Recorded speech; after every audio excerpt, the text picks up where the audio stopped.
We're at Gibbon Falls. So most of Yellowstone is a continual experience of getting out of your car, stopping every 2 or 3 minutes to look at the viewing areas and see what's out there. And there are many, many waterfalls all around Yellowstone. There are many bodies of water, rivers, creeks, hot springs, and lakes. So you'll notice when you look at the cliff, there are a lot of fallen lodgepole pines.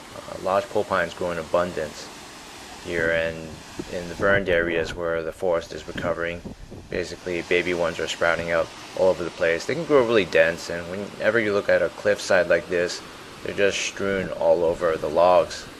So it's a very interesting sight, and the scenery is very majestic.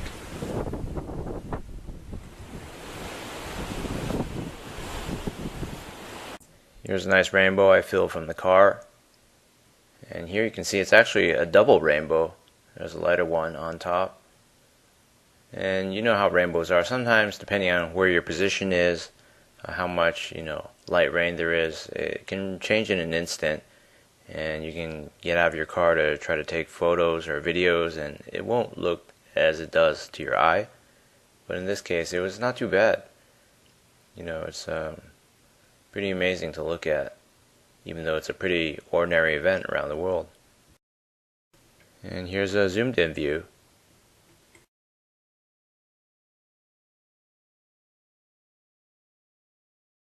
When you're trying to cover a lot of ground in Yellowstone National Park, you won't get to each place under optimal lighting conditions, and that's what happened here. So I got to North Geyser Basin pretty late in the day, maybe 7, 8 p.m. And it's a beautiful place, but the videotaping conditions just weren't there, so you'll see what I mean pretty soon. But it's still pretty nice to look at.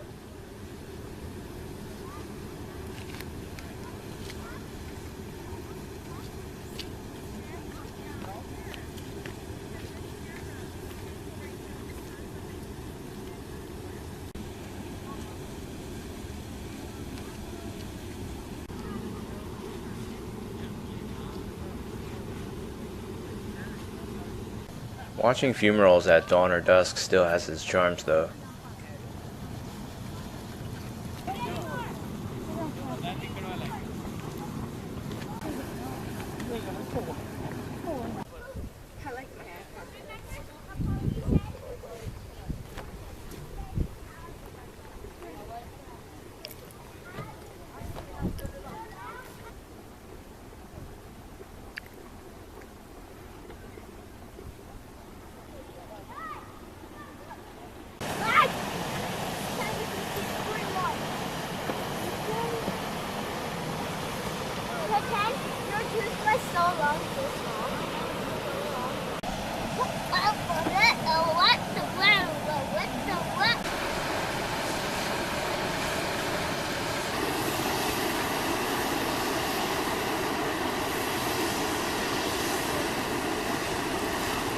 This geyser is halfway between being a hot spring and a mud pot. The mud's very, very dilute.